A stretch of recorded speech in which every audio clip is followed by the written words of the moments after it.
I want to tell you about a story that's probably, I say this too many times, so I'm not sure. It's probably my favorite in the Old Testament, or at least one of my favorites in the Old Testament. It's out of Joshua chapter 3. The staff all make fun of me because I say every verse is my favorite, but it's out of Joshua 3.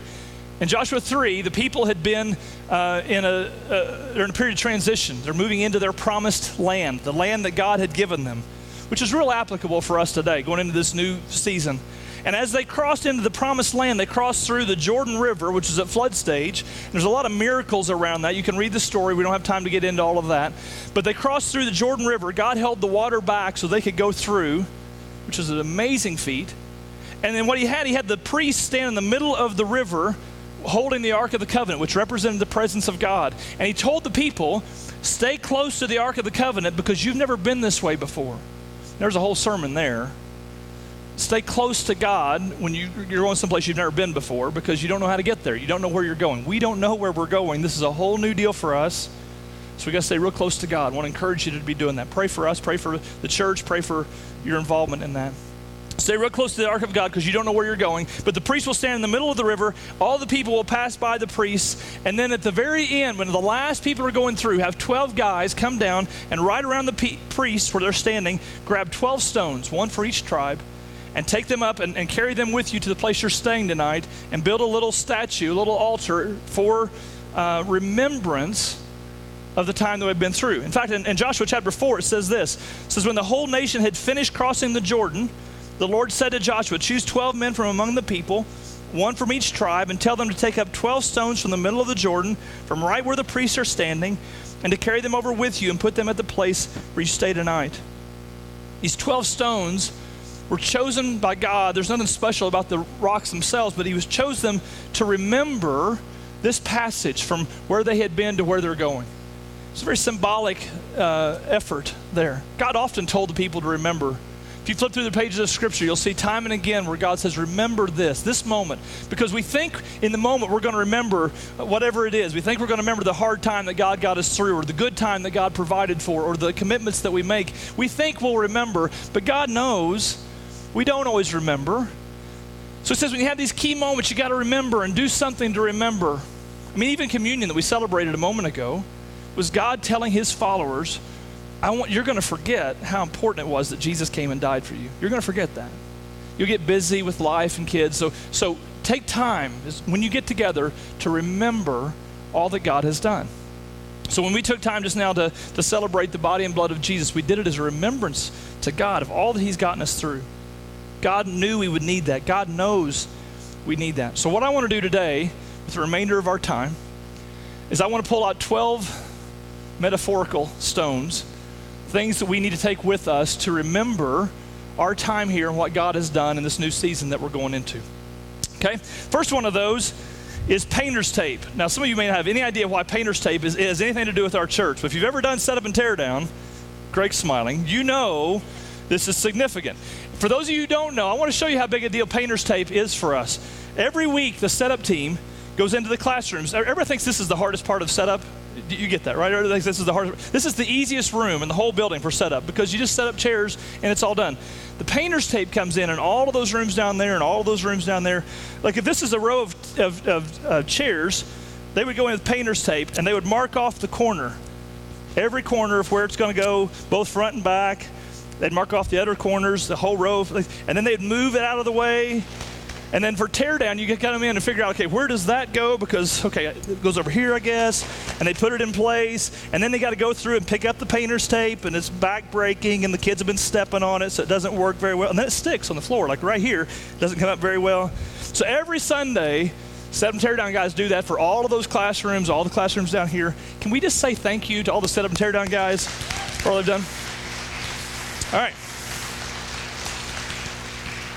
But you know what this reminds us of every week is this is not our building. This is not our home, right? We don't own this place.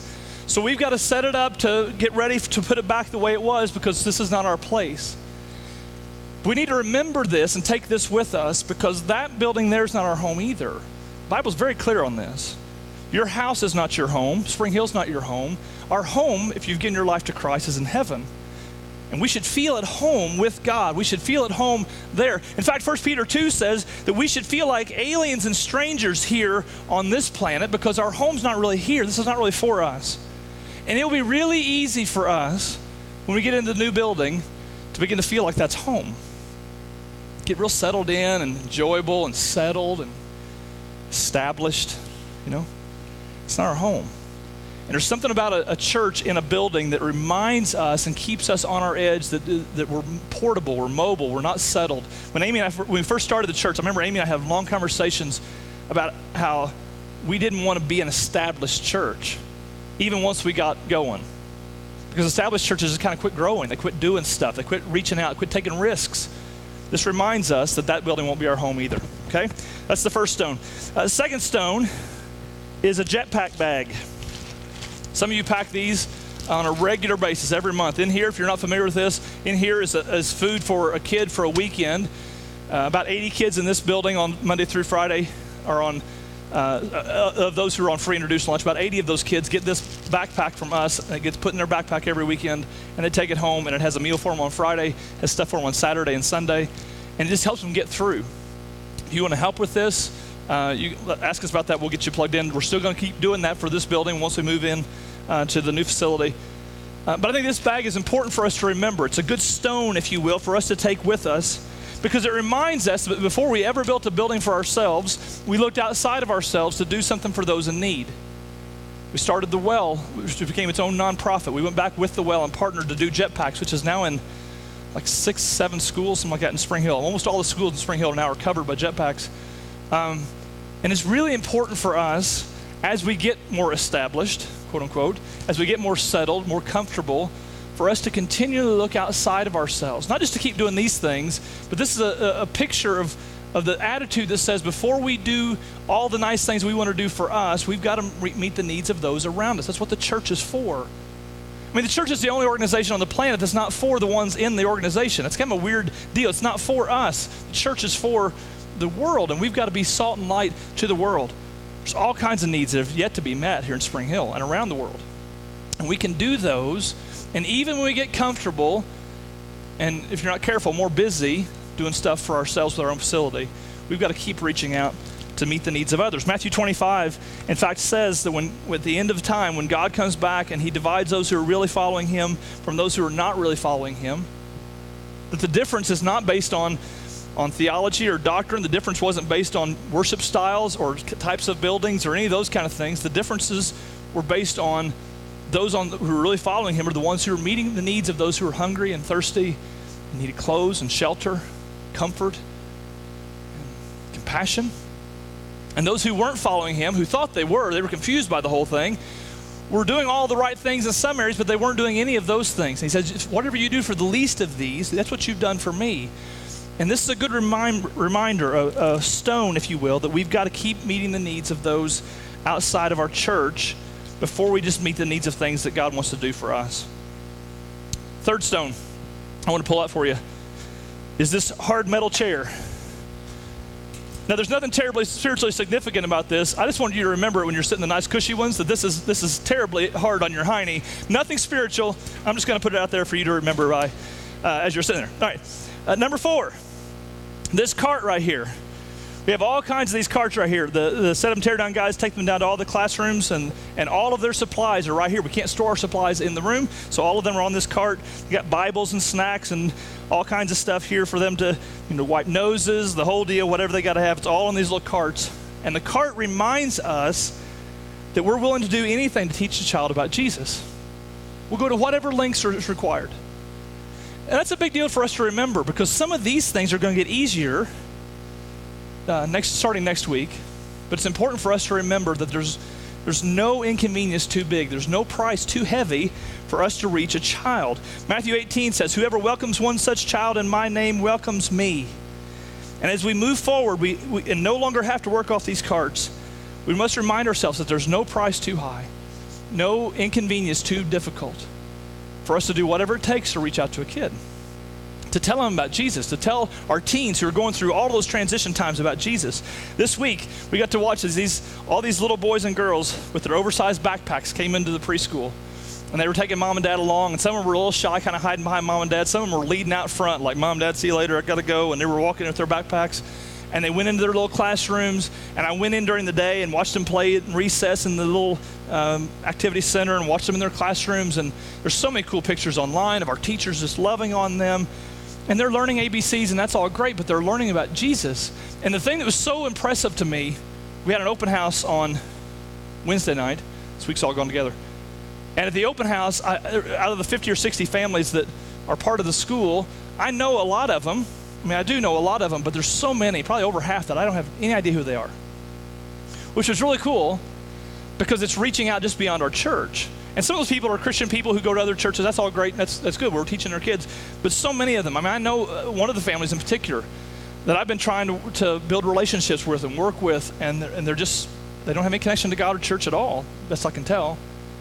And all of that's faith is just kind of weird. They're trying to figure that all out. And nice folks, and we're trying to get to know each other.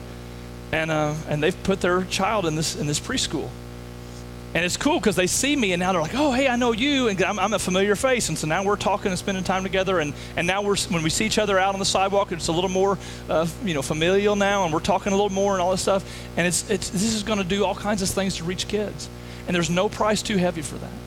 No inconvenience and this is a reminder of what we're willing to do. Another one is this candle, the fifth stone. I'm going to try to light this and not catch my hair on fire or something here. The candle. I want to see if I can do this. Let's leave that right there. Candle is, oh, that's going to be wild. Hey, how you doing? The candle is to remind us of the light that God wants to have light up in people's lives. Probably the most satisfying thing that I've got to be a part of as this church over the years is seeing people who come in who are maybe just a little distant from God, or maybe have no experience with God whatsoever, and seeing the light of God kind of come alive in them, and seeing them grow and change, and that's what we're doing this for. I mean, everything we do is for this. Everything we've done in this building, everything we're going to do in that building is all so that people can find God, to help them follow Jesus. I remember several years ago now, a friend of mine, and he's moved away now, so he's not still part of our church and such, but when he came, he was going through a divorce, and his life was a mess. He had some addiction kind of things going on, and just was real hardened to God. If you talk to him about God, he's like, I don't want to. But he kind of got connected to the church a little bit and began to come. And as his life kind of spiraled out of control with the divorce and such, all of a sudden he hit bottom, and it's like, there's nothing. I got to find something, and maybe this God thing, there's something to it. And the people aren't too weird, so maybe they can help me. And he began to connect to the church a little bit, and he and I began to talk. And very quickly he decided that he wanted to try this faith business out. And so he began to pursue God, and he knew nothing of the Bible, nothing of God. This wasn't somebody who grew up in Sunday school and got away during college. Nothing of God. And I still remember when sitting down with him, and he said, he was asking something about following God. I don't even remember what the question was. And I said, well, in Romans it says, and he said, whoa, what is Romans? I have no idea what you're talking about. Romans. What are you talking about, Romans? Is that a numeral? I don't know what you're talking about. I said, well, it's a book in the Bible that Paul wrote, and I started going. He said, wait, Paul, who's Paul? I don't know what are you talking about? I have no idea what you're talking about.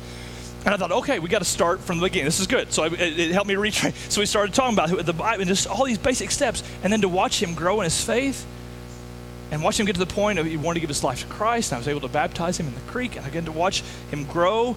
And his marriage he had already messed that up, but he began to put his life together and began to be a new guy. And then again, he moved, and so I've just kind of kept with him distantly from then. But he's gotten real involved in his church. He's gotten remarried. And I saw him in Nashville a while back, just several months ago, and he's just this whole new guy. And where he was this very angry, kind of tense guy, now he's very gentle and laughs and smiles all the time. The whole world's different. It has nothing to do with me. It had nothing to do with it's just the light of God that's actually going out in the candle. Is that metaphorical? What's that mean if the light goes out? I don't know anyway, but it's this idea that God got inside of him and began to do this new thing. And as God began to do this new thing in him, it changed who he really was. 2 Corinthians 5 says, this means that anyone who belongs to Christ has become a new person. The old life is now gone. The new life has begun. And right now there are thousands of people in our community maybe going through the same things that my friend was, maybe think their life's going great, but they don't have God in their life. And they need the light of God to come alive in their life. And that's why we're moving down the street, is to do that more effectively. And there's going to be hundreds of people find their way back to God through this church. And you're a part of that. And we've got to remember that as we move forward. Be reminded of it. Sixth thing is paper towels. Now, again, there's nothing terribly spiritually significant about this. I just think it's funny because how many times do you see people come out of the bathroom and there's no paper towels and they're wringing their hands off? And it hit me as I was writing that down. Why wasn't I such an idiot? And why don't I just we start bringing our own paper towels? Never thought of that in 10 years, but now it's too late. So next week we'll have paper towels in the bathroom. That's just a little fun thing. All right, paper towels. Number seven, I brought this Kleenex box. This is to remember the losses that we've dealt with together. There's been a lot of those over 10 years. I got to thinking about that, about how many of us have walked through calamity and crisis together.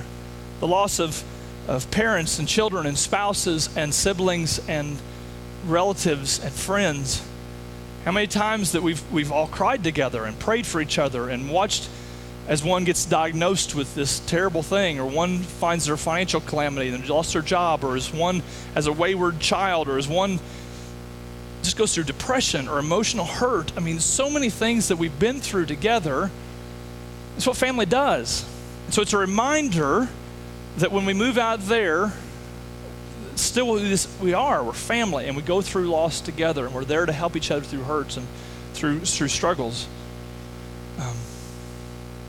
For some of you, it's a theoretical conversation just now, and for others of you, it's real. It's real. I mean, there's names and faces of things you've been through, and this church was here for you. One of the things I'm most proud of, I think, about our church is that we're not a church like sometimes where there's one or a handful of people up top who care for everybody, but it's a family where we all care for each other. And so many of you are so anxious to reach out to people around you who are hurting, and when someone finds out that they're going through something difficult, everybody starts bringing casseroles and all kinds of stuff over, and we're family to each other, and that's not going to change. And so this is a reminder of what we've been through together. Psalms 34:18 says, "The Lord is close to the brokenhearted, and it saves those who are crushed in spirit." And we do that together. We do that together. So that's a reminder. The eighth thing, and I won't leave this on the stage because it's mine, but I have a wedding ring. And the wedding ring is to remind us of all the families that God has brought together or back together during this time here. I mean, I started thinking this week when I was writing through this of all the couples I've sat across who are dealing with abuse or addiction or affairs, infidelity, addictions, pornography, just anger and resentment. I mean, some churches maybe, I always thought this was true of most churches, but maybe it's not. I always thought churches where all the good people kind of hung out together and no one had any problems. And if that's true, then we're weird, because that's not us. We got our stuff. And there's been so many people who have been honest enough to say what they're dealing with, and for God to come to get into their story and to get into their home and get into their marriage. And now they're in a whole different spot. And that's scary to open yourself up to that, to allow yourself to go before a counselor or meet with me or meet with other couples. We have a mentoring program now that if you need some support in your marriage, it'd be a great opportunity for you to get plugged into that. We don't push that enough. I don't push that enough. But it's a place where you go alongside another couple who's been through some training. They're not counselors or experts. They just kind of walk along with you and help you find a better solution together that maybe you couldn't come up with on your own. You know, if you are in a spot where your marriage could use a tweak, or your marriage is in a real difficult situation, I don't think there's a better way than for you to do today on this last significant day to say, you know what, kind of in honor of 10 years, we're gonna fix our marriage. We've been dealing with it for a long time, but we're gonna fix it. We're gonna let somebody else help us. We're gonna let God into our story. And the wedding ring is to remind us of that. It'd be a fitting testimony of our time together in this building if you would choose today to do that. You're not alone. You're not alone. Or at least you don't have to be. So if you want help, come talk to me, or there's others here we can put you with, and we can get you tied into that program. It'd be great. All right, number 9. Number 9 is a blanket. I brought a blanket here from my house because This is a semblance of a little bit of what we're supposed to be as a family. It says in Matthew 11, Jesus says, are you tired? Are you worn out? Are you burned out on religion? Come to me, get away with me, and you'll recover your life. I'll show you how to take a real rest. Walk with me and work with me. Watch how I do it. Learn the unforced rhythms of grace. I won't lay anything heavy or ill-fitting on you. Keep company with me, and you'll learn how to live freely and lightly. The gospel is to help people have a good rest, to help them find rest for their soul. And we, as the hands and feet of Jesus, are to extend that rest to those in our community. And this blanket's just a reminder of what our role is and how we can come alongside people and help them during good times and hard. Number 10. Number 10 is this lost and found pile. I got from the front door. A little Superman lunchbox here, a little bunny footy thingy here, some dirty clothes. Some are really dirty, been walked on, looks like. It hit me earlier in the week. I thought, if I get there this Sunday and go to grab this pile and it's not there for the first time ever, I'm really going to be upset because it's always right there, right when you walk in the back door. And there's no real spiritual significance with this. I started to make a preacher deal and turn it to we need to find the lost and all this stuff, but it's dirty clothes. It's just, I just thought it was funny because it's there every week. It's like the American garage sale motif as you walk in the door. That won't be there anymore. I just think it's kind of funny. All right, so that's number 10, lost and found pile. Number 11, there's 12 of these, so we're almost done. Number 11 is this Bible. We hand these out every week. Some of you laugh at me because I do this spiel every week. If you don't have a Bible, take one with you. We'd love to give you one. Do you know how many thousands of these we've given out? I mean, you'd be surprised. I should have gone back and counted. Thousands of these. We've ordered cases after cases after cases. Now, a handful of those are in my truck, probably 5 or 6 of them right now as we speak. But a lot of them are not just in my truck. They're like in people's homes. Some of you who have them, but also people who aren't part of this church anymore, who maybe aren't connected to God anymore. And they've taken this Bible home because they didn't have one. And now they have these words. And God made us a promise about this. Isaiah 55 says, the rain and snow come down from the heavens and stay on the ground to water the earth. They cause the grain to grow, producing the seed for the farmer and bread for the hungry. It is the same with my word. I send it out and it always produces fruit. Always produces fruit. It's a promise from God. And so this is a reminder, not just about these Bibles, but we've got to get the words of God out to the community. It's what we're here for. It's why we're here. And so this is going to be a stone for us, a metaphorical stone of what this time together and the mission that we have that we can't lose sight of as we go forward together. Okay, the last one is a little bit unusual, so you'll have to bear with me on this. I have a camera here. Let's do this deal here. Okay, smile. We're going to take a picture. All right. You guys are a good-looking group. All right. It won't take the picture. Maybe you're not as good-looking as I thought. Oh, there you go. All right, there we go. Take a little picture. I'm not sure what we're going to do with these yet exactly, but we're going to have them here the last Sunday. You guys are sharp. All right, big smiles over here. Fantastic. All right. The last stone is us. He said, take a stone with you of things that you're supposed to remember and do. And the most significant stone for us to take is us. We're taking all of us with us. We're family. And that's what we do. I have a question for you as we wrap this up. We have a lot of kids in the room here. How many kids with us are 10 years old or under? 10 or under? Raise your hand. Okay, look around. How many of you, keep your hands up, kids. How many of you, maybe if your kids aren't here, raise your hand. How many of you have a 10-year-old or under that's part of our church? Raise your hand. Grandkids, fine, whatever. It's a lot of hands. And we couldn't imagine our church without you. Let me start by saying that. You guys are a cool part of our church, and we're glad that you're here. This week, when we were at the preschool, one of the lines that was overheard as everybody was walking out the door was one of the little boys was walking out, and he was telling his mom about what happened during the day and all this stuff. He said, Mom, this building here, this is where Sambaji goes to church. Kind of a big deal. Sambaji is a big deal. I told Sean and Becky about that. I said, of course it could be any Sambaji. I mean, it might not be your Sambaji. How do you know in Spring Hill that it could be anybody? And earlier today, we were standing in the back. I mean, this is an honest statement. I didn't know how I was going to finish this morning until this morning. And we were standing there in back, and we looked out in the hallway, and we saw Sambaji and Parker and Isaiah, and they were just kind of talking in and they weren't doing anything wrong, just kind of playing and just talking to each other. And I thought they're such a big part. I mean, they're so indispensable in our church. We wouldn't imagine church without them. And when God started things 10 years ago, none of them were alive. They weren't even here. They didn't exist 10 years ago. And now we couldn't imagine church without them. Okay, a little tricky question, so pay attention. How many of you, we started in October of 2003. How many of you were not with us in October of 2003? Okay, hold your hands up for just a second. Let me get a good look. Can't imagine church without you. I'm looking around. How many of my friends had their hands up just now? I couldn't imagine church without you. Over 10 years, when God started our church 10 years ago, so many of the people who make up who we are weren't here. You just weren't here. And 10 years from now, if we were to do the same experience and say, how many of you remember the school days? There'd be some hands go up. How many of you weren't with us in school? A lot of hands are going to go up. And we won't be able to imagine church without them. Now, they're not part of us yet, but they will be.